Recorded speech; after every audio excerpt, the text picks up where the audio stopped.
YS Sharmila గారు ప్రస్తుతం మనతో పాటు ఉన్నారు. ఎండాకాలం ఎండ మండిపోతుంది, అంత టెంపరేచర్లో కూడా మీరు ప్రచారం చేస్తారు. రోజు మీరు మీ స్పీచ్లు కానీ మీ ప్రచారం కానీ మొత్తం చూస్తున్నాం. ఎందుకు ఇంతలా షర్మిల గారు కష్టపడుతున్నారు అంటే? కలికాలం అండి, అలా తయారైంది. Justice is not easily found these days. న్యాయం జరగాలి అంటే మరి కష్టపడాల్సి వస్తుంది.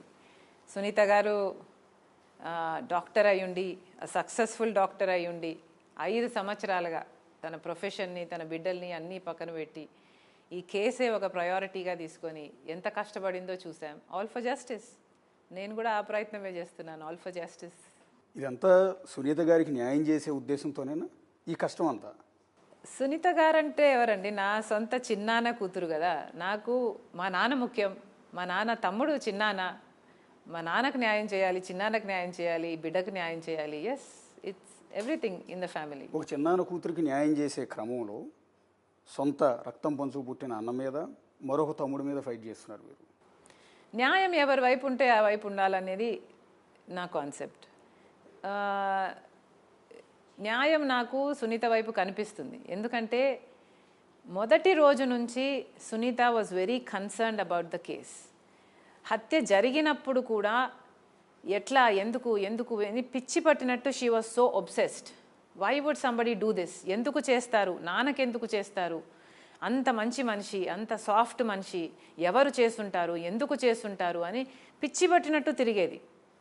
ఆ క్రమంలో ఒక స్టేజ్కి వచ్చింది వేర్ తనకు కన్సర్న్ మొదలైంది. షర్మి, అసలు న్యాయం జరుగుతుందా లేదా అని నాకు భయమేస్తుంది.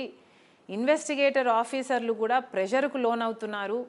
ఇది ఇంకా న్యాయం దొరకదేమో, ఇదే రేట్లో పోతే నేను కొంచెం వెనక్కి తగ్గి పోనీలే అని నేను వదిలేస్తే ఇక మన చెయ్యి దాటిపోతే అసలు ఇది న్యాయం కాదు కదా, ఇది ఎట్టేటో పోతుంది, ఇది అసలు కల్ప్రిట్స్ ఇంకా ఎప్పటికీ బయటికి రారు అని నాతో అంటే, నేను తనతో చెప్పిన మాట, సునీ, హీజ్ యువర్ ఫాదర్. మీ నాన్న కోసం నువ్వు నిలబడకపోతే ఎవరూ నిలబడరు. మా నాన్నకే గనక ఇది జరుగునుంటే నేను ప్రాణం పోయినా సరే I would have fought. I think you should fight and నువ్వు చెయ్యి, నేను నీతో ఉంటాను అని నేను ఎన్నో సంవత్సరాల కిందటే తనకు మాటిచ్చాను. కాబట్టి ఆ రోజు మొదలుపెట్టిన పోరాటము ఈ రోజు వరకు సునీత కొనసాగిస్తూనే ఉంది. తన పట్టుదలకు మెచ్చుకోవాలండి. అసలు ఎన్ని పోలీస్ స్టేషన్లు తిరిగి ఉంటుంది, ఎన్ని కోర్టులు తిరిగి ఉంటుంది, ఎంతమంది లాయర్లతో మాట్లాడుంటుంది, ఎంతమంది ఆఫీసర్లతో మాట్లాడుంటుంది, ఎంతమంది వివేకం చిన్న కాంటాక్ట్స్తో మాట్లాడుంటుంది. నానేమన్నాడు, నాన్న ఎక్కడికి పోయేవాడు, నాన్న ఏం చేసేవాడు, నాన్న ఏ పీపుల్తో అసోసియేట్ అయ్యాడు, ఏ అసోసియేషన్ అన్నా ఏదన్నా నెగిటివ్గా ఏదన్నా ఉందా, ఏదన్నా ఐ మిస్సింగ్ సంథింగ్, ఇది చూడాలా, అది ఎక్స్ప్లోర్ చేయాలా, పిచ్చి పట్టినట్టు ఒక అబ్సెషన్ లాగా తను న్యాయం కోసం వెతకడం జరిగిందండి. ఆ న్యాయం కోసం తను చేస్తున్న ఈ పోరాటంలో నేను తన కోసం చేస్తున్నది చాలా చిన్న వంతు.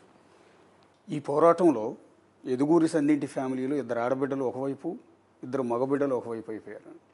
ఈ సిచ్యువేషన్, ఈ పోరాటం, ఈ ఆధిపత్య పోరు లేకపోతే న్యాయం కోసం చేసే ఈ ప్రయత్నం, ఇదంతా రాజశేఖర రెడ్డి గారు బతికుండుంటే సంతోషించేవారా, కన్నీళ్లు పెట్టుకునేవారా? ఈ సిచ్యువేషన్ లేదండి, చాలా బాధపడేవారు. అసలు రాజశేఖర రెడ్డి గారు బ్రతుకుంటే అసలు మా జీవితాలు ఇలా ఉండేవే కాదండి. అసలు రాజశేఖర రెడ్డి గారు ఉండుంటే so many things would have been so different. Vivekananda Reddy గారు కూడా ఈరోజు ఇదే ఇంట్లో మీతో పాటు మీ ఎదురుగా కూర్చుని కబుర్లు చెప్పేవారు. అయితే ఒక మాట అండి, నిన్న జగన్మోహన్ రెడ్డి గారు నేషనల్ మీడియాతో మాట్లాడుతూ ఇచ్చిన ఇంటర్వ్యూలో కొన్ని కామెంట్స్ చేస్తూ వచ్చారు. ఆయన అవినాష్ రెడ్డి ఈరోజు కూడా అమాయకుడనే ఉంటున్నారు. ఆయన ఒక నిర్దోషి, మన ఎంటైర్ ఫ్యామిలీలో చిన్నపిల్లాడు, అతని మీద అనవసరంగా నిందారోపణలు చేస్తున్నారు అని ఆయన కన్విన్స్ అయ్యారు తమ్ముడి విషయంలో. మీరు మాత్రం ఎందుకు కన్విన్స్ కాలేకపోయారు? కన్విన్స్ కావాల్సింది నేనో ఆయనో కాదండి. కన్విన్స్ కావాల్సింది సాక్ష్యాలు, ఆధారాలు ఇవన్నీ పెట్టుకొని ఇన్వెస్టిగేట్ చేస్తున్న ఇన్వెస్టిగేటివ్ ఏజెన్సీ కన్విన్స్ అవ్వాలి. ఇన్వెస్టిగేటివ్ ఏజెన్సీ పెట్టిన సాక్ష్యాలు, ఆధారాలను చూసి జడ్జి కన్విన్స్ అవ్వాలి. నాకు తెలియక అడుగుతాను, ఇప్పుడు జగన్మోహన్ రెడ్డి గారు చిన్నపిల్లోడు అంటున్నారే, ఇదే చిన్నపిల్లోడిని 2 సార్లు ఎంపీగా నిలబెట్టారు. మరి చిన్నపిల్లోళ్ళని ఎంపీగా ఎందుకు నిలబెడతారండి? ఇది అమాయకంతో కూడిన మాటలా లేకపోతే మూర్ఖత్వంతో కూడిన మాటలా నాకైతే అర్థం కాదు. బికాస్ అవినాష్ రెడ్డి గారు సాక్ష్యాలు తుడిచేస్తుంటే నిలబడి చూస్తూ ఉన్నాడు అని ఎమ్మెల్యేగా ఉన్న రవీంద్రనాథ్ రెడ్డి గారు మా మేనమామ గారే చెప్తారు. అంటే ఒక ఎంపీగా ఉన్న వ్యక్తి సాక్ష్యాలు తుడిచేస్తుంటే చూస్తూ ఊరుకోవడము కరెక్టేనా? అంత చిన్నపిల్లోడా? మరి అంత చిన్నపిల్లోడికి మీరు అంత బాధ్యతలు ఎందుకు ఇచ్చారు? చిన్నపిల్లోడు కాబట్టి వెనకేసుకు రావచ్చా? అంటే చిన్నపిల్లోడైతే ఏ ఏ నేరాలు చేయడానికి అనర్హుడా? ఈజ్ ఈ incapable of doing anything just because he is younger to you? నాకు అర్థం కాక అడుగుతా. నేను కన్విన్స్ అయ్యాను అని జగన్మోహన్ రెడ్డి గారు చెప్తున్నారే, మరి జగన్మోహన్ రెడ్డి గారు చెప్తున్న మాట, నేను అవినాష్ రెడ్డి టీవీలకు ఇచ్చిన ఎక్స్ప్లెనేషన్లు చూశాను, నేను అవన్నీ విన్న తర్వాత నేను కన్విన్స్ అయ్యాను అని చెప్తున్నారు. అవినాష్ రెడ్డి గారు టీవీలకు ఇంటర్వ్యూలకు ఇచ్చింది ఈ మధ్య. మరి మీరు ఇప్పుడు కన్విన్స్ అయ్యారా, ముందే కన్విన్స్ అయ్యారా?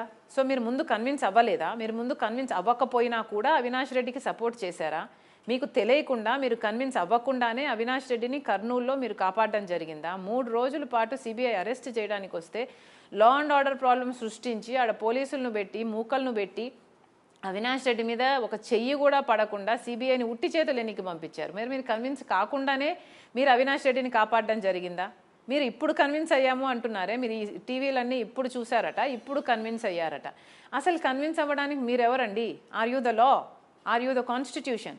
ఎవరు మీరు కన్విన్స్ అవ్వడానికి? మీరు కన్విన్స్ అవుతే ఎంత, మీరు కన్విన్స్ అవ్వకపోతే ఎంత అండి? కన్విన్స్ అవ్వాల్సింది ఎవరండి? ఇన్వెస్టిగేటివ్ ఆఫీసర్ కదా. మరి మిమ్మల్ని కన్విన్స్ చేసిన అవినాష్ రెడ్డి సిబిఐని కూడా కన్విన్స్ చేయాలి కదా. మరి సిబిఐ కూడా కన్విన్స్ అవ్వాలి కదా. మరి సిబిఐ కన్విన్స్ అవ్వకపోగా సాక్ష్యాలు ఆధారాలు అన్నీ చూపిస్తుంది కదా. మరి ఛార్జ్ షీట్లో చేర్చింది సిబిఐ అంటే ఏమిటి అర్థము? సిబిఐ కన్విన్స్ అవ్వలేదనే కదా. మరి సిబిఐ కన్విన్స్ అవ్వలేదు, మిమ్మల్ని అయితే కన్విన్స్ చేశాడా? ఎలా అండి? How is this possible? మీరు కన్విన్స్ అయితే ఎంత, మీరు కన్విన్స్ అవ్వకపోతే ఎంత? మీ మైండ్లో మీరు కన్విన్స్ అయ్యారు సునీత రాజశేఖర్ చంపారు అని. మీ మైండ్లో సునీత రాజశేఖర్ చంపునుంటే ఎందుకు కన్విన్స్ అయ్యారు మీరు సునీత రాజశేఖర్ చంపారని? మీ దగ్గర ఏదైనా సాక్ష్యాలు ఉన్నాయా? మీ దగ్గర ఏదైనా ఆధారాలు ఉన్నాయా? మీరే కదా ముఖ్యమంత్రి. సిబిఐ ఎంటర్ కాకముందు యు ఆర్ ఇన్ పవర్ కదా. మీ చేతుల్లో ఏమైనా ఆధారాలు ఉన్నాయా? బయట పెట్టండి, మాకు కూడా చూపించండి, నేను కూడా కన్విన్స్ అవుతానేమో. మరి సునీత రాజశేఖర్ మీద ఏ యాక్షను మీరు అధికారంలో ఉండి తీసుకోలేదు అంటే ఏమిటి అర్థం? మీ చేతుల్లో ఏ సాక్ష్యాలు ఏ ఆధారాలు లేవనే కదా.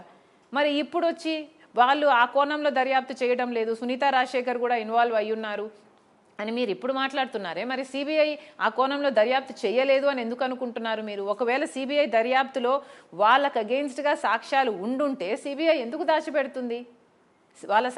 వాళ్ళకు అగెయిన్స్ట్గా సాక్ష్యాలు ఆధారాలు లేవు కాబట్టే కదా వాళ్ళ పేర్లను అక్యూజ్డ్లో చేర్చలేదు సిబిఐ. ఏం మాట్లాడుతున్నారండి? ముఖ్యమంత్రి స్థాయిలో ఉన్న వ్యక్తి ఇలా బయస్డ్గా వన్ సైడెడ్గా మాట్లాడితే ఇంకా ఈ కలికాలం అనాలి. దీన్ని న్యాయం ఎక్కడుందండి ఇక్కడ?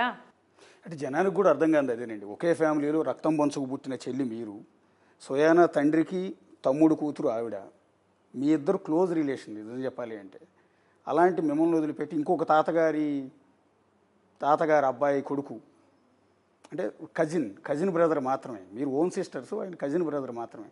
కజిన్ బ్రదర్ కోసం ఆయన ఎందుకు తాపత్రయపడుతున్నాడు? ఎందుకు ఆయన నిందలు పడుతున్నాడు? ఎందుకు ఆయన్ని ఈరోజు కూడా అక్కడికి సిబిఐ కేసు నుంచి మీరు ఆరోపించినట్టుగా కాపాడే ప్రయత్నం చేస్తూ ఉన్నారు? తెలియదండి. అదే $1 million క్వశ్చన్. అదే అర్థం కాని వాటిలకు సమాధానాలు ఇవ్వకుండా నేను కన్విన్స్ అయ్యాను అవినాష్ రెడ్డి నిర్దోషి అని మాట్లాడుతున్నారు. కానీ ప్రశ్నలు ఉన్నాయి, కొన్ని సమాధానాలు చెప్పండి.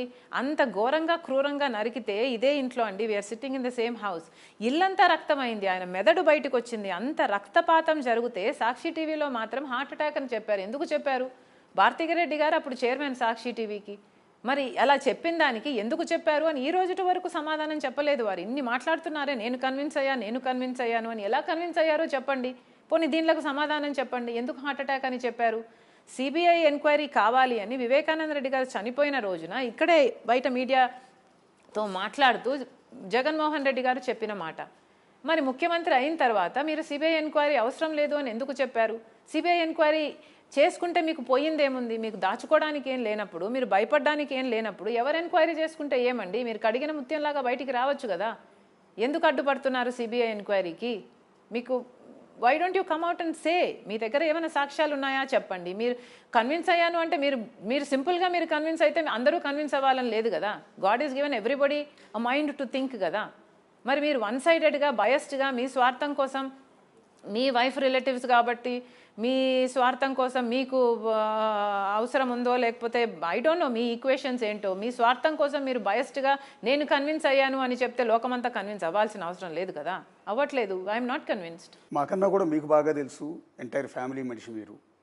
రీసెంట్గా మీరు ఒక కామెంట్ కూడా చేశారు, రిమోట్ కంట్రోల్ గురించి జగన్ గారికి ఎక్కువ బాగా తెలుసు, 2 బీల చేతిలో ఆయన రిమోట్ కంట్రోల్గా ఉన్నారు, ఒక బీ బీజేపీ అయితే 2వ బీ ఇంట్లో ఉన్న భారతి గారు అని.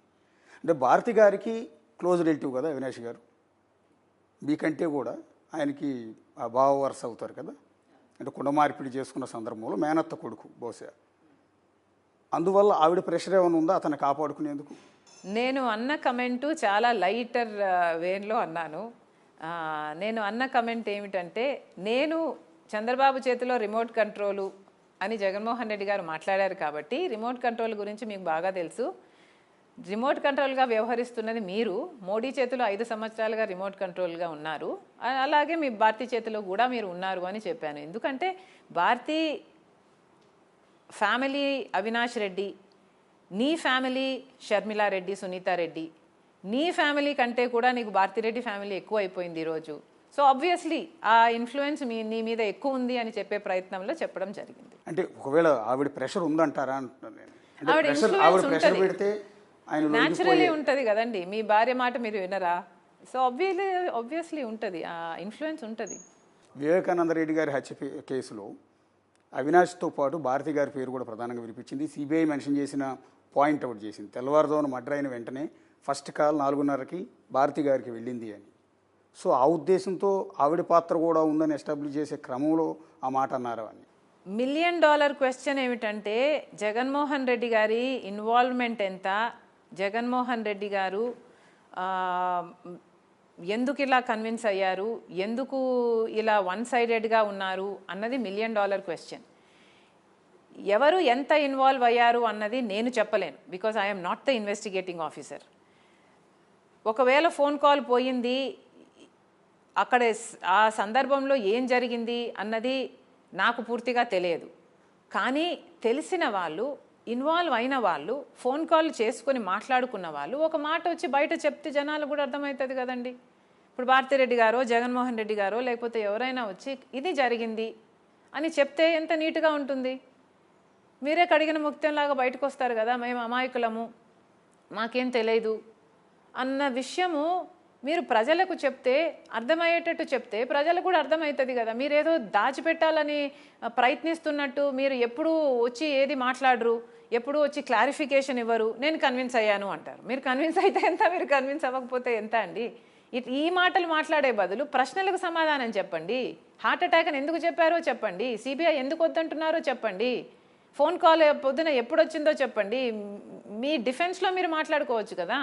మీరు ఇందాక అన్నారు మనం కూర్చున్న చోటే, ఇదే చోట వివేకానంద రెడ్డి గారు ప్రాణాలు కోల్పోయారు, అత్యంత దారుణంగా హత్యకు గురయ్యారు. మీరు అన్నట్టు ఈ ఫ్లోర్ అంతా కూడా రక్తంతో తడిసింది. ఆ రోజు ఘటన నేను కూడా వచ్చాను ఇదే స్పాట్కి. నేను వచ్చాను, మీరు కూడా అందరూ కన్నీళ్లు పెట్టుకుని ఇక్కడంతా కూడా శోకసంద్రంలో ఉన్నారు. ఆయన చనిపోవటం, ఆయన ప్రాణం పోవటం ఆ రోజు ఎన్నికల్లో 2019 ఎన్నికల్లో జగన్ గెలుపు కారణమైంది అనుకోవచ్చా? సానుభూతి కన్వర్ట్ అయిందా? అఫ్ కోర్స్, ఎందుకు కాలేదండి. వివేకానంద రెడ్డి గారు రాజశేఖర రెడ్డి గారి సొంత తమ్ముడు. ఆయన కాంగ్రెస్ పార్టీ నుంచే కాకుండా వైసీపీ పార్టీలో కూడా ఒక వెయిట్ ఉన్న లీడరు. లాస్ట్ మినిట్ వరకు వైసీపీ పార్టీ కోసము క్యాంపెయిన్ చేసిన వ్యక్తి. సో అలా లాస్ట్ మినిట్ వరకు ఆయన వైసీపీలో క్యాంపెయిన్ చేసి హఠాత్తుగా ఇంత దారుణానికి గురైతే ఆ సింపతి ఫ్యాక్టర్ ప్లే అవుట్ అవుతుంది, ఎందుకు కాదండి. అంటే సింపతి కింద కన్వర్ట్ చేశారా? చంద్రబాబు మీదకి నెట్టేయటం ద్వారా, చంద్రబాబు నారాసుర రక్త చరిత్ర అనటం ద్వారా ఆ నిందని టీడీపీ మీద వేసి ఓట్లను వైసీపీ వైపు మళ్లించుకోగలిగారు. 151 సీట్లు వచ్చాయంటే వివేకానంద రెడ్డి గారి హత్య పుణ్యం అని ప్రచారం. ఇట్ ఈస్ అ పాసిబిలిటీ అని ఎందుకు అంటున్నాను అంటే, ఈ స్టేజ్లో నాకు చాలా క్వశ్చన్ మార్క్స్ ఉన్నాయి. జగన్మోహన్ రెడ్డి గారు, రాజశేఖర రెడ్డి గారు చాపర్ క్రాష్లో చనిపోయినప్పుడు రాజశేఖర రెడ్డి గారి చావు వెనక రిలయన్స్ వాళ్ళ హస్తం ఉంది అన్నారు. ఆ మాటను పట్టుకొని ఎంతోమంది కార్యకర్తలు వెళ్ళి రిలయన్స్ సంస్థలను ధ్వంసం చేస్తే వాళ్ళ మీద కేసులు అయితే ఈ రోజు వరకు కొట్లాడుతున్నారు వాళ్ళు. మరి అలాంటి రిలయన్స్ సంస్థ వాళ్ళకే మీరు మళ్ళీ రాజ్యసభ మెంబర్ ఇచ్చారు మీరు ముఖ్యమంత్రి అయిన తర్వాత. అంటే మీరు ఏం చెప్తున్నారు? మీరు ఆ రోజు రాజకీయాల కోసం అలా చెప్పాము, అప్పుడు అది పనికొచ్చింది, అప్పుడు ఆ మాట పనికొచ్చింది, ఇప్పుడు ఇది చేయడం ఇది పనికొస్తుంది అని మీరే చెప్పుకుంటున్నారు కదా. అంటే ఏ ఏ ఎండకి ఆ గొడుగు పట్టడమా? అంటే ఏ సందర్భంలో ఊసరవల్లిలాగా మీరు అప్పుడు ఒక మాట ఇప్పుడు ఒక మాట మాట్లాడడమా? రాజశేఖర రెడ్డి గారి హత్య విషయంలోనే మీరు అలా చేయగలిగారు. మరి అలాంటప్పుడు వివేకానంద రెడ్డి గారి హత్య విషయంలో మీరు అప్పుడు సిబిఐ అడిగిన వాళ్ళు ఇప్పుడు సిబిఐ వద్దంటున్నారు. అంటే మీకు అప్పుడు సిబిఐ కన్వీనియంటు, ఇప్పుడు సిబిఐ ఇన్కన్వీనియంటు. అంటే మీ అవసరం కొద్దీ మీ మాటలు మారుస్తున్నట్టే కదా. మరి మీ అవసరం కొద్దీ మీరు ఆ రోజు సింపతి ఫ్యాక్టర్ వాడుకోలేదు అని గ్యారంటీ ఏముంది? మీ అవసరానికి అది అప్పుడు పనికొచ్చిందేమో, అప్పుడు వాడుకున్నారేమో. ఇప్పుడు మీకు అది సిబిఐ పనికిరాదు కాబట్టి ఇప్పుడు సిబిఐ వద్దంటున్నారేమో. ఎలా అర్థం చేసుకోవాలి?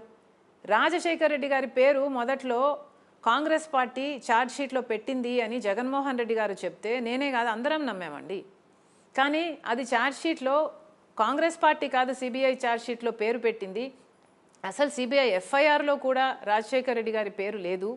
సిబిఐ ఛార్జ్షీట్లో ఉండాలి అని పొనుగోలు సుధాకర్ అనేవాడు 3 కోట్ల చుట్టూ తిరిగి రాజశేఖర రెడ్డి గారి పేరును సిబిఐ ఛార్జ్షీట్లో ఇరికించాడు. ఎందుకంటే రాజశేఖర రెడ్డి గారి పేరు లేకపోతే జగన్మోహన్ రెడ్డి గారు ఆ కేసులోంచి బయటపడడం అసాధ్యం అనుకొని. మరి అలాంటి వాడికి మీరు ముఖ్యమంత్రి అయిన 6 రోజులకే అడిషనల్ అడ్వకేట్ జనరల్ పదవిని ఇచ్చారు. ఎవరైనా కూడా రాజశేఖర రెడ్డి గారి పేరు కన్న తండ్రి పేరుని సిబిఐలో చేర్చమని 3 కోట్ల చుట్టూ తిరిగిన వాడికి అంత పదవి ఇస్తారండి? మరి మీరు ఇచ్చారంటే ఏం చెప్తున్నారు? మీ మనిషి కాబట్టి, మీ చెప్పు చేతల కింద ఉండేవాడు కాబట్టి మీరు చెప్పిన దాని మేరకు ఆయన 3 కోట్లు తిరిగి ఆయన రాజశేఖర రెడ్డి గారి పేరుని ఇరికించాడు. దానికి మీరు ఆయన మేలు చేయాలని మీరు పదవి ఇచ్చినట్టే ఉంది కదా. ఎందుకంటే మీరు కోపం ఉండదా అండి? రాజశేఖర్ కన్న తండ్రి పేరుని 3 కోట్లు చిట్టి తిరిగి పేరు సిబిఐలో ఇరికించిన వాడికి ఎవరైనా అడిషనల్ అడ్వకేట్ జనరల్ పదవిని ఇస్తాడా? నేను ఇవ్వను, మీరు ఇస్తారా? మరి రాజశేఖర రెడ్డి గారి పేరుని ఇరికించిన వాడిని మీరు చేర్చారు అంటే మీరే ఒప్పుకుంటున్నట్టు కదా, మీరే చేర్పించారు అని. మరి ఇలా ఒక టైంలో ఒకలాగా మాట్లాడి, ఒక టైంలో ఒకలాగా చేసి, ఒకలాగా చెప్పి, ఇంకో టైంలో ఇంకోలాగా చేసి, ఇంకోలాగా ప్రవర్తిస్తుంటే మిమ్మల్నే శంకించాల్సి వస్తుంది కదా. మీరు అప్పుడు ఒక రకంగా ఇప్పుడు ఇంకో రకంగా మాట్లాడుతున్నారు, అప్పుడు ఒక రకంగా ఇప్పుడు ఇంకో రకంగా ప్రవర్తిస్తున్నారు అని.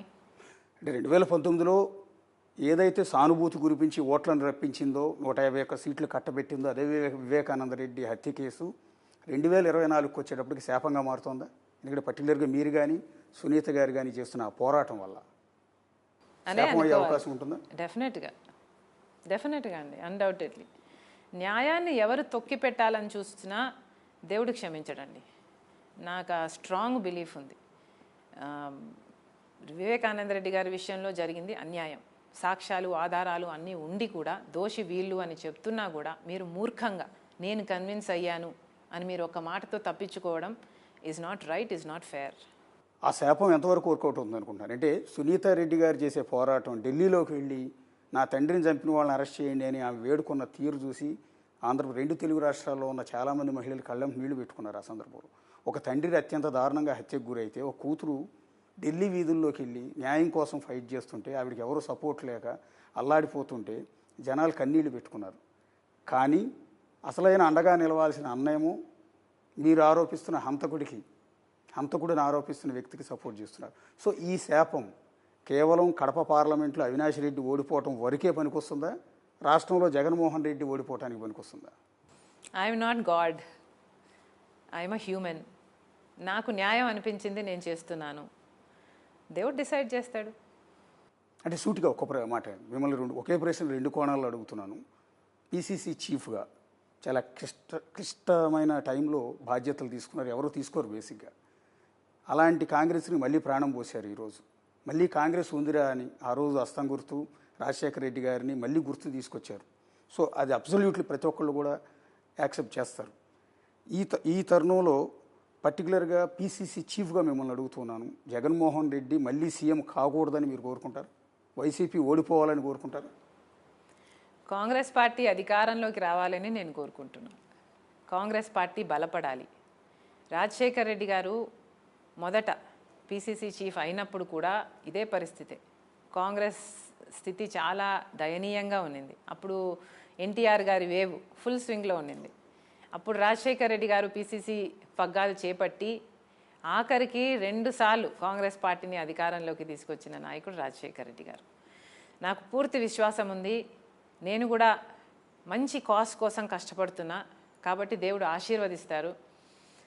నా స్ట్రాటజీ అయినా, నా అజెండా అయినా, నా డెస్టినేషన్ అయినా కాంగ్రెస్ పార్టీ అధికారంలోకి రావాలి. బికాజ్ కాంగ్రెస్ పార్టీ మాత్రమే ప్రత్యేక హోదా తేగలదు మన రాష్ట్రానికి. కాంగ్రెస్ పార్టీ మాత్రమే ప్రత్యేక హోదా కోసం కొట్లాడగలదు మన రాష్ట్రంలో. ఒకవైపు చంద్రబాబు గారు, ఒకవైపు జగన్మోహన్ రెడ్డి గారు, ఇద్దరి చేతుల్లో 5 సంవత్సరాలు అధికారం పెడితే ఇద్దరూ వాళ్ళ స్వప్రయోజనాల కోసం కాంగ్రెస్ పార్టీ ప్రత్యేక హోదాను తాకట్టు పెట్టారు. పోలవరం ప్రాజెక్టును తాకట్టు పెట్టారు. రాజధాని కూడా లేదు మనకి ఈ రోజున. కడపలో స్టీల్ ఫ్యాక్టరీ కూడా లేదు. ఒక్కటి కూడా సాధించుకోలేకపోయాం. ఇవన్నీ జరగాలి అంటే బీజేపీ వల్ల కాదు. 10 సంవత్సరాలుగా బీజేపీ పార్టీ అధికారంలో ఉండి వాళ్ళు చెయ్యరు అని నిరూపణ అయిపోయింది. కానీ అదే బీజేపీ పార్టీకి పొత్తులు పెట్టుకుంటున్నారు చంద్రబాబు గారైనా, జగన్మోహన్ రెడ్డి గారైనా. సో ఈ 3 చెయ్యలేనిది కాంగ్రెస్ పార్టీ మాత్రమే చేస్తుంది. మనకు ప్రత్యేక హోదా అయినా, రాజధాని అయినా, మన ప్రతి హక్కు సాధించుకోవాలంటే it's only possible with Congress. ఆ కాంగ్రెస్ పార్టీని నేను అధికారంలోకి తీసుకురావడానికి శ్రమ వంచన లేకుండా పనిచేస్తాను. ఇప్పుడు మీరు కష్టపడుతున్న తీరు చూసిన తర్వాత మీలో రాజశేఖర రెడ్డి గారిని ప్రతి ఒక్కళ్ళు కూడా చూసుకుంటున్నారు. అది తెలంగాణ కావచ్చు, ఆంధ్ర కావచ్చు, ప్రతి ఒక్క ఓటర్ మళ్ళీ రాజశేఖర రెడ్డి గారే వచ్చారా అన్నట్టుగా మిమ్మల్ని భావిస్తున్నారు. అబ్జల్యూట్లీ మీ కాన్ఫిడెన్స్ మీద లేకపోతే మీ స్టామినా మీద అందరికీ కూడా ఉంది. మళ్ళీ కాంగ్రెస్కి పూర్వ వైభవం దిశగా తీసుకెళ్తారన్న నమ్మకం కూడా జనాలు అందరిలో వచ్చింది. సరే, అది పిసిసి చీఫ్గా మిమ్మల్ని ఆ మాట అడిగాను. వైఎస్ రాజశేఖర రెడ్డి కుమార్తెగా వైఎస్ జగన్మోహన్ రెడ్డి మళ్ళీ సీఎం అవ్వాలని కోరుకుంటారా లేదా? జగన్ సోదరిగా అడుగుతున్నాను. నేను ఉట్టి జగన్ సోదరిని కాదు. నేను like I'm a daughter, I'm a sister, I'm a wife, I'm a mother, I'm also the PCC chief. So ఇన్ని బాధ్యతల మధ్య అన్నిటినీ బ్యాలెన్స్ చేసుకుంటూ పోవడమే ఏ మనిషి అయినా, నేనైనా, మీరైనా, ముఖ్యంగా ఒక మహిళ అయితే ఇంకెక్కువ ఆలోచన చేస్తుంది ఇమోషనల్ సెంటిమెంట్స్ గురించి. వీటన్నిటి మధ్య కూడా నా ఇంట్రెస్టు రాజశేఖర రెడ్డి గారి ఇంట్రెస్టు. రాజశేఖర రెడ్డి గారి ఇంట్రెస్టు ప్రజల ఇంట్రెస్ట్. నేను తెలంగాణలో పనిచేసిన రాజశేఖర రెడ్డి గారి కోసం చేశాను. ఇక్కడ చేస్తున్నా రాజశేఖర రెడ్డి గారి కోసమే చేస్తున్నా. రాజశేఖర రెడ్డి గారి ఆశయాలు మళ్ళీ నిలబడాలి. రాజశేఖర రెడ్డి గారి సంక్షేమ పాలన, అలాంటి పాలన మళ్ళీ రావాలి. అలాంటి పాలన నేనే తీసుకొచ్చాను, అలాంటి రాజశేఖర రెడ్డి సంక్షేమ పాలన నేనే తీసుకొచ్చాను, నేను అమలు చేస్తున్న పథకాలన్నీ కూడా రాజశేఖర రెడ్డి గారు చేసినవే, సో నన్నే గెలిపించండి అంటూ ఉన్నారు. అంటే ఇండైరెక్ట్గా మీరు జగన్ గారిని మళ్ళీ గెలిపించమని అడిగినట్టు అవుతుంది కదా. I don't agree with that because నేను చాలా మీటింగ్లలో చెప్పినట్టు రాజశేఖర రెడ్డి గారి పాలనకు, జగన్మోహన్ రెడ్డి గారి పాలనకు చాలా తేడా ఉంది. రాజశేఖర రెడ్డి గారి మార్క్ పాలిటిక్స్, రైతుల కోసం ఎంతో చేశాడు రాజశేఖర రెడ్డి గారు. రుణమాఫీ అయితేనేమి, రైతుల పెట్టుబడుల విషయం తగ్గించడం విషయం అయితేనేమి, మద్దతు ధర విషయం అయితేనేమి, ఇన్పుట్ సబ్సిడీలు అయితేనేమి, ఇలాంటివి ఎన్నో చేశాడు రాజశేఖర రెడ్డి గారు. కానీ జగన్మోహన్ రెడ్డి గారి పాలనలో కనీసం డ్రిప్ వేసుకోవడానికి సబ్సిడీ లేదు, కనీసం పంట నష్టపోతే పంట నష్టపరిహారం లేదు. రాజశేఖర రెడ్డి గారి మార్క్ రాజకీయం, మాటిస్తే మాట తప్పడం రాజశేఖర రెడ్డి గారికి తెలియదు. జగన్మోహన్ రెడ్డి గారు 3,000 కోట్లతో రైతులకు ధర స్థిరీకరణ అనేది పక్కన పెడతానన్నాడు ప్రతి సంవత్సరం. ఒక్క సంవత్సరం కూడా పెట్టలేదు. 4,000 కోట్లు పంట నష్టపోతే పంట నష్టపరిహారానికి పక్కన పెడతానన్నాడు జగన్మోహన్ రెడ్డి గారు. ఒక్క సంవత్సరం కూడా పెట్టలేదు. సంక్రాంతి వచ్చినప్పుడల్లా జాబ్ క్యాలెండర్ వస్తుందన్నాడు జగన్మోహన్ రెడ్డి గారు. ఒక్క జాబ్ క్యాలెండర్ కూడా రాలేదు. పూర్తి మద్యపాన నిషేధం చేస్తానన్నాడు జగన్మోహన్ రెడ్డి గారు. చెయ్యకపోగా వీళ్ళు అమ్మిన మద్యమే ఇప్పుడు ప్రజలు తాగే పరిస్థితికి వచ్చింది. రాజశేఖర రెడ్డి గారి మార్క్ రాజకీయానికి, జగన్మోహన్ రెడ్డి గారి రాజకీయానికి చాలా తేడా ఉంది. రాజశేఖర రెడ్డి గారు తప్పించారండి జలయజ్ఞానికి. ఆయన గుండె కొట్టుకునేది. His heart beat was for Jalayagnam. పాప నేను అందుకే పుట్టాను అనేవాడు రాజశేఖర రెడ్డి గారు. This is my purpose in life అనేవాడు రాజశేఖర రెడ్డి గారు. అలాంటి నేను ఒక ఆర్థర్ కాటన్ లాగా మిగిలిపోవాలి అనేవాడు రాజశేఖర రెడ్డి గారు. అలాంటి జలయజ్ఞాన్ని జగన్మోహన్ రెడ్డి గారు నవరత్నాలలో పెట్టి కూడా 42 ప్రాజెక్టులు రాజశేఖర రెడ్డి గారు సగంలో అన్ఫినిష్డ్గా వదిలేసిపోతే కనీసం సగం అయినా చేయలేదు, కాలైనా చేయలేదు, 10వ వంతైనా చేయలేదు. రాజశేఖర రెడ్డి గారి పాలనకి దీనికి చాలా తేడా ఉందండి. You cannot even compare.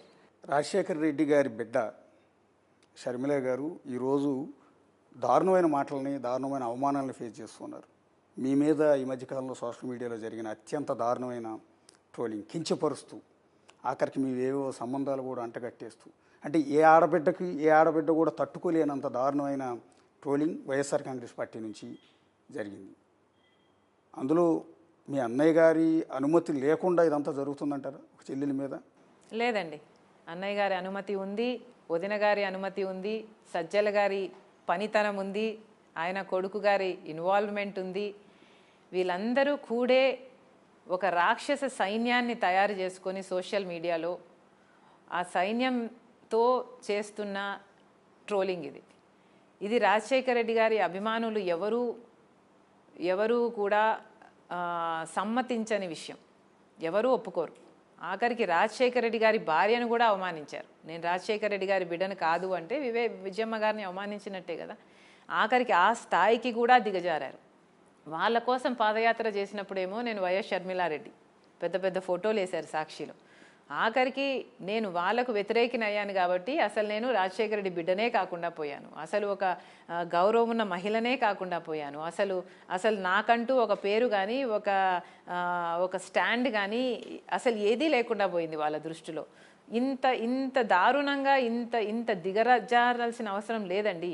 Because if you see చాలా పొలిటికల్ ఫ్యామిలీస్లో చాలామంది brother sisters are in different parties, wife husband కూడా are in different parties, father sons are in different పార్టీస్లో ఎందుకు చేరుతాము అంటే ఆ పార్టీ ఐడియాలజీ నచ్చి చేరుతాము. అయినంత మాత్రాన వ్యక్తిగతంగా ఒకరు కనిపిస్తే చంపేసుకోవాలి, దూషించుకోవాలి అన్నంత స్థాయికి దిగజాల్సిన అవసరం లేదు. బట్ ఇదంతా జరిగింది అంటే చాలా దురదృష్టకరం. ఇట్ ఈస్ చాలా చీప్ అంటారే మెంటాలిటీస్ అనుకోవాలి. అంటే రాజశేఖర రెడ్డి బిడ్డని ఇన్ని మాటలు పడుతూ ఉంటే కొంతమంది పెయిడ్ ఆర్టిస్టులు సినిమా వాళ్ళని కూడా తీసుకొచ్చి వాళ్ళ చేత వీడియోలు రిలీజ్ చేస్తూ ఉంటే ఆ మాటలు వింటూ ఉంటే అదే రాజశేఖర రెడ్డి గారిని అభిమానించే మాలాంటి వాళ్ళు ఎన్నో కోట్ల మంది గుండె తరుక్కుపోతాం. చాలామందికి నిజానికి చాలామంది ఎమోషన్ అవుతున్నారు. ఏంటి షర్మిల గారు ఇన్ని మాటలు పడాలా రాజకీయాల్లో? ఆవిడకి ఏం అవసరం, నిజానికి ఏం అవసరం? ఆవిడకి లేని లోటు ఏముంది? దర్జాగా హ్యాపీగా బెంగళూరులో బిజినెస్ చేసుకుంటూ హ్యాపీగా ఉండొచ్చు. కానీ వాళ్ళు వచ్చి చెల్లెల కోసం అండగా నిలబడి ఇంత రోడ్ల మీద తిరుగుతూ ఇన్ని అవమానాలు పడుతున్నారే అని మాకు బాధేస్తుంది. అట్లా మీరు కూడా ఎమోషన్ అయినట్టున్నారు 2-3 సభల్లో. How will it not hurt అండి? It will definitely hurt. ఎవరి కోసం అయితే నిస్వార్థంగా అన్ని కిలోమీటర్లు పాదయాత్ర చేశాను, నేను ఎవరి కోసం అయితే ఏ పార్టీ కోసం కష్టపడ్డాను, ఏ మనిషి కోసం కష్టపడ్డాను, ఎందుకు చేశాను? ఆ రోజు మీరు కష్టాలలో ఉన్నారు కాబట్టి చేశాను కదా.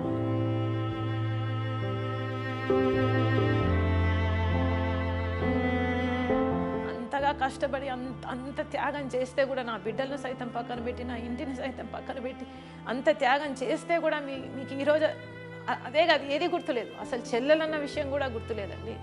It's sad, it's very sad. కానీ ఏ చెల్లెలకి రాకూడని కష్టం కదండి ఇది. ఏ అన్న కూడా ఇలాంటివి చేయకూడదేమో. బహుశా ఒకవేళ ఆయనకి తెలియకుండా జరిగితే దాన్ని ఇమీడియట్గా కట్ చేయాల్సిన పరిస్థితి కూడా ఉంటుంది కదా. నా చెల్లెలు, నా రక్తం ముంచు పుట్టిన చెల్లెలు రాజశేఖర రెడ్డి బిడ్డని ఎలా అంటున్నారు ఏంటని ఒక అన్న ఖచ్చితంగా కంట్రోల్ చేయాలి. కంట్రోల్ చేసే పరిస్థితి కూడా ఎక్కడ కనిపించలేదు కదా. ఎక్కడా కనిపించలేదండి. అసలు కేసీఆర్ నా వెహికల్ను టో చేసినప్పుడు కూడా మోడీ గారు అడిగారంట ఆయనని, కానీ ఈయనలో చలనం లేదు. అంత బండరాయిలాగా తయారైపోయాడు. ఎట్లా అండి మీ ఫ్యామిలీ విషయం? నిజానికి చాలామందికి జనానికి తెలుసుకోవాలనే ఉద్దేశంతో అడుగుతున్నాను యాక్చువల్లీ. అసలు ఒకే తల్లి కడుపును పుట్టిన అన్నా చెల్లెళ్ళు కలిసి పెరిగారు, కలిసి ఆడుకున్నారు, కలిసి చదువుకున్నారు. సరే పెళ్ళి అయిన తర్వాత లేకపోతే పిల్లలు పుట్టిన తర్వాత ఫ్యామిలీస్ కొంత మీరు బయటకు వెళ్ళి ఉంటారు. కానీ ఎందుకండి అంత సొంత చెల్లెల మీద అన్న ఇంత దారుణంగా బిహేవ్ చేయాల్సిన అవసరం ఏంటి? రాజకీయం అనేదంతా తెలియదండి. అదే నాకు కూడా అర్థం కాని విషయం. అధికారంలోకి రానంత వరకు జగన్మోహన్ రెడ్డి జగనన్న, అధికారంలోకి వచ్చాక ముఖ్యమంత్రి Jaganmohan Reddy is a different person. అసలు నేనే గుర్తుపట్టలేకపోయాను. ఒక్కొక్కటి ఆయన చెప్తున్న మాటలైతేనేమి, ఆయన చేస్తున్న పనులైతేనేమి అసలు నేనే గుర్తుపట్టలేనంత స్థితిలో తయారయ్యారండి. It was shocking. ఎందుకు చెల్లెల్ని దూరం పెట్టారు అని నిన్న ఒక నేషనల్ మీడియాలో ఒక రిపోర్టర్ లేడీ మహిళా యాంకర్ అడిగిన ప్రశ్నకి జగన్ గారు ఇచ్చిన ఆన్సర్ ఏంటంటే ఒక జనరేషన్ నుంచి ఒక ఫ్యామిలీ నుంచి ఒకరికి మాత్రమే రాజకీయ వారసత్వం ఉండాలి అని. అది నేను మాత్రమే ఉన్నాను, నా చెల్లెలు రావటం నాకు ఇష్టం లేదు. ఒకే ఫ్యామిలీలోంచి వస్తే నెపోటిజం లేకపోతే ఇంకొకటి రేపొద్దున ఆవిడికి నేనేదో మెయిల్ చేస్తే మళ్ళీ కుటుంబ రాజకీయం చేశారని నా మీద ఆరోపణలు చేస్తారు కాబట్టి నేను షర్మిలను దూరంగా ఉంచాను అంటున్నారు. రాజశేఖర్ రెడ్డి గారి తమ్ముడు వివేకానంద రెడ్డి గారు రాజకీయాల్లో లేరా అండి? రాజారెడ్డి గారు రాజకీయాలలో లేరా అండి? ఆ జనరేషన్ అటు పెడితే ఇప్పుడున్న జనరేషన్లో జగన్మోహన్ రెడ్డి గారితో పాటు అవినాష్ రెడ్డి గారు లేరా అండి? వైవి సుబ్బారెడ్డి గారు లేరా అండి? విజయమ్మ గారు లేరా అండి? వైవి సుబ్బారెడ్డి గారి ఏమంటారు చెల్లెలు భర్త లేరా అండి? ఇలా ఎంతమంది లేరండి? బంధువులుగా ఉన్నవారు ఎంతమంది లేరు? లేనిది నేను ఒక్కదాన్నే. బట్ పర్వాలేదు, నేనేమి ఆయనకు ఎప్పుడూ ఇష్టం లేదు నేను రాజకీయాల్లో ఉండాలి అని. కనుక నేను ఎప్పుడూ అడగలేదు నేను రాజకీయాల్లో ఉంటాను అని కానీ, ఒక పోస్ట్ కానీ, ఒక పదవి కానీ నేను ఎప్పుడూ నోరు తెచ్చి అడిగిందని కాదు. ఇన్ఫ్యాక్ట్ ఆయనే చెప్పాడు ఎంపీగా చేస్తాను నేను అని. అమ్మకు మాటిచ్చాడు కాబట్టి అమ్మే అప్పుడప్పుడు అడుగుతూ వచ్చింది తప్పితే నేను ఎప్పుడూ నోరు తెరిచి అడగను కూడా లేదు నాకు ఇది కావాలి అని. ఎక్కడా రాసి పెట్టలేదండి కుటుంబంలో ఒక్కరే ఉండాలి అని, ఎక్కడా లా లేదు, ఎక్కడా రాసి పెట్టలేదు. ఆయన మైండ్లో ఆయన రాసుకున్నారు, ఫైన్, అదే ఆయన ఇష్టం, ఆయన పార్టీ. కాకపోతే ఇదేదో నేను ఇన్సిస్ట్ చేశాను అందుకు ఈ డిఫరెన్సెస్ వచ్చాయి అన్న ప్రచారం చేయడం is not right, because that is not what happened. అంటే చంద్రబాబు రేవంత్ రెడ్డి కలిసి మీకు ఏదో రాజ్యసభ సీట్ ఇస్తా అన్నారు, లేకపోతే ఇంకో పదవి ఏదో ఇస్తా అన్నారు, అందుకని ఆమెను తీసుకొచ్చి వ్యూహాత్మకంగా నా చెల్లెని నా మీదే ప్రయోగిస్తున్నారు. రేవంత్ రెడ్డి స్కెచ్ చేస్తున్నారు. అంటే టీడీపీ పార్టీలో నాకు రాజ్యసభ ఇస్తారా? కాంగ్రెస్ పార్టీలోనో లేకపోతే టీడీపీలోనో మీకు కోరినట్టుగా రేపొద్దున అవసరమైతే అక్కడ ఉన్న రేవంత్ రెడ్డి ఇక్కడ ఉన్న చంద్రబాబు కలిసి మీకు రాజ్యసభ లేకపోతే ఇంకోటో. చంద్రబాబు గారి పిచ్చి పట్టిందేమో అని నాకు ఒక చిన్న అనుమానంగా ఉందండి. Because Jaganmohan Reddy is so obsessed with Chandrababu గారు. చాలా డిల్యూషనల్గా ఆలోచనలు చేస్తున్నారు. చంద్రబాబు గారు నన్ను కంట్రోల్ చేస్తున్నారట, చంద్రబాబు గారు సునీతను కంట్రోల్ చేస్తున్నారట, న్యాయం కోసం పోరాడుతుంది తనకు కంట్రోల్ చేస్తున్నారు. చంద్రబాబు గారు రేవంత్ రెడ్డి గారిని కూడా కంట్రోల్ చేస్తున్నారట. చంద్రబాబు గారు ఆఖరికి మోడీని కూడా కంట్రోల్ చేస్తున్నాడంట, ఎందుకంటే చంద్రబాబుతో పొత్తు పెట్టుకున్నాడు కాబట్టి. చంద్రబాబు గారికి అంత పవర్ ఉందా అండి? చంద్రబాబు గారికి అంత పవర్ ఉంటే మరి జైలుకి ఎందుకు వెళ్తాడండి? చంద్రబాబు గారు అంత పవర్ఫుల్గా చేసేది ఎవరండి? జగన్మోహన్ రెడ్డి గారు కదా. ఈయనలాగానే పక్క రాష్ట్రంలో రేవంత్ రెడ్డి గారు ఒక ముఖ్యమంత్రి స్థాయిలో ఉన్న వ్యక్తిని పట్టుకొని ఇంకోటి కంట్రోల్ చేస్తున్నాడు అంటే ఏం చెప్తున్నాడంటే ఈయన ఇంకోటి కంట్రోల్ చేస్తున్నాడనా? ఈయన ఎవరి చేతితో కంట్రోల్ అవుతున్నాడండి?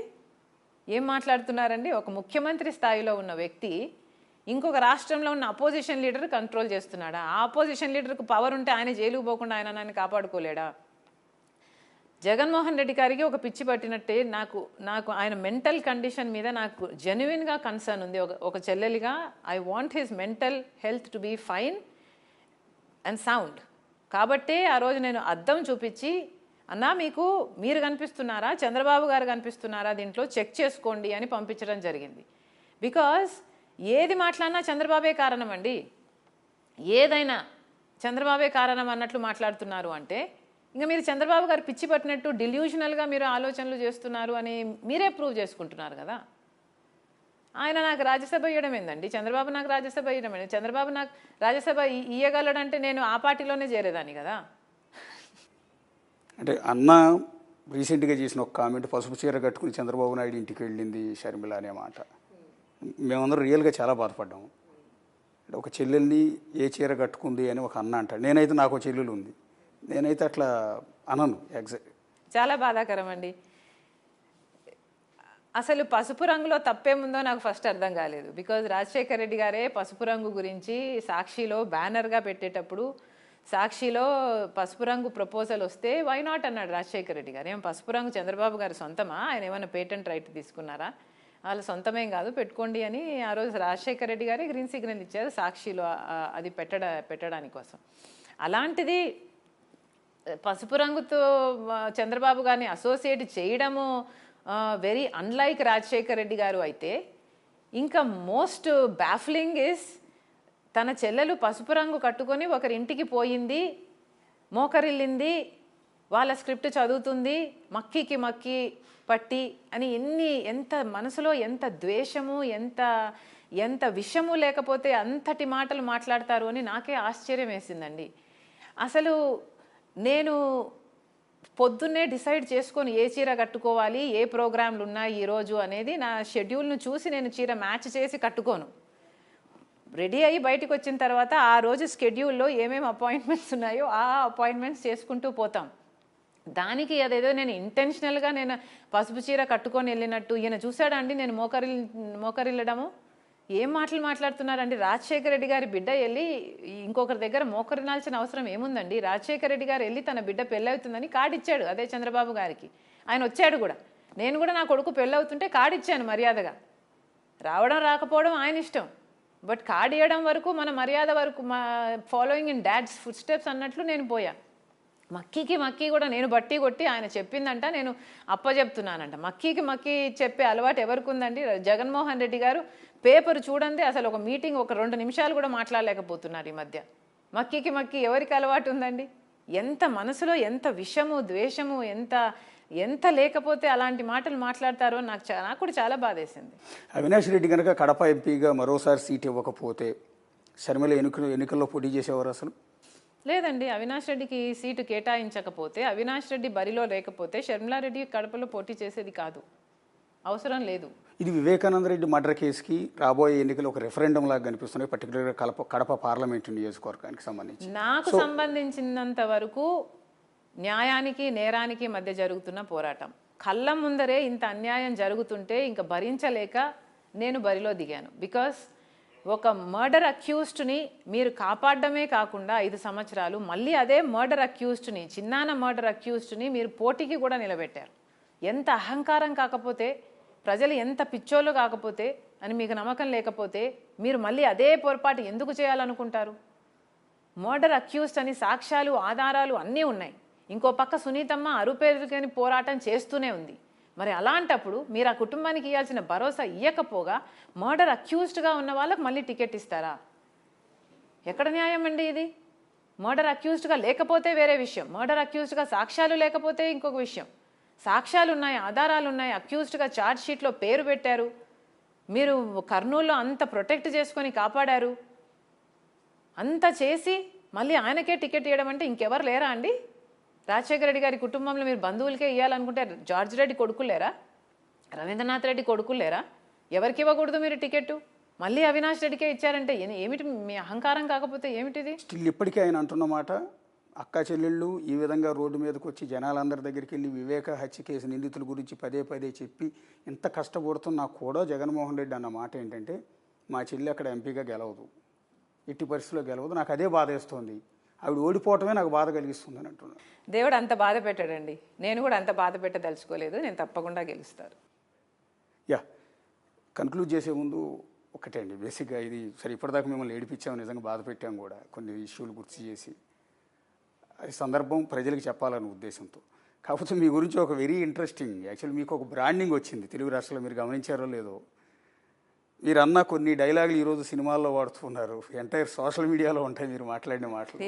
తెలంగాణలో వాడినప్పుడు ఆడపిల్లని ఎందుకంటారు అంటే ఆడపిల్ల కాబట్టి అనేది ఒకటి, మీ ఆవిడని ఎందుకంటారు అంటే మీ ఆవిడ కాబట్టి, పాదయాత్ర అంటే పాదాల మీద చేసే యాత్ర కాబట్టి పాదయాత్ర. ఇది ఈరోజు విపరీతమైన సోషల్ మీడియాలో విపరీతమైన ట్రెండింగ్లో ఉన్న ఇష్యూ, సినిమాల్లో వాడేస్తారు మీడియాలో. మీరు గమనించారు ఇదంతా? లేదండి, నాకు తెలియదు. But any publicity is good publicity, why not? అంటే వాటిని ఎంజాయ్ చేశారు మీరు ఎక్కడన్నా? అంటే మీకు ఒక బ్రాండింగ్ వచ్చేసింది దానివల్ల. ఒకటి చూపించారు, ఒక మీమ్ చూపించారు నాకు, పాదాల మీద నడిస్తే పాదయాత్ర అనేది నా పిల్లలు చూపించారు మీము, చూశాను నేను. అంటే అది క్యాజువల్గా వచ్చేసిందా లేకపోతే ప్రిపేర్ అయ్యి చెప్పారు? లేదండి, క్యాజువల్గా వచ్చింది, very casual it was. Because ఆ సందర్భానికి నేను ఆ సబ్జెక్ట్ ఎక్స్ప్లెయిన్ చేయడానికి ప్రయత్నిస్తూ ఒక విషయాన్ని ఎలాబొరేట్ చేస్తూ అట్లా బ్రేకప్ చేసి కొన్నిసార్లు చెప్పడం జరుగుతుంది. Because common sense is common because it's common అని నేను అన్నాను అనుకోండి, ఇది కూడా ఒక లైన్ కావచ్చు. So it's as simple as that. నేను ఎక్స్ప్లెనేషన్లో భాగంగా దాన్ని బ్రేకప్ చేసి వివరిస్తానేమో అలాగా.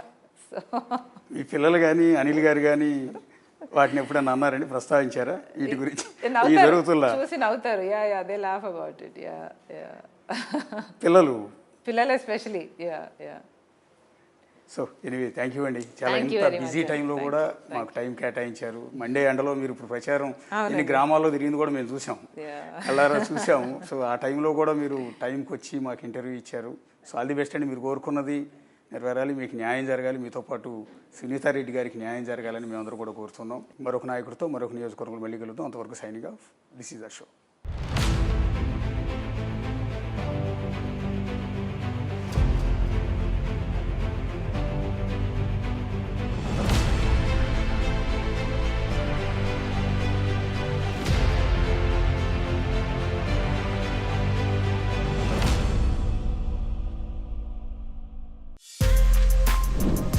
For more videos like this, subscribe Big TV channel.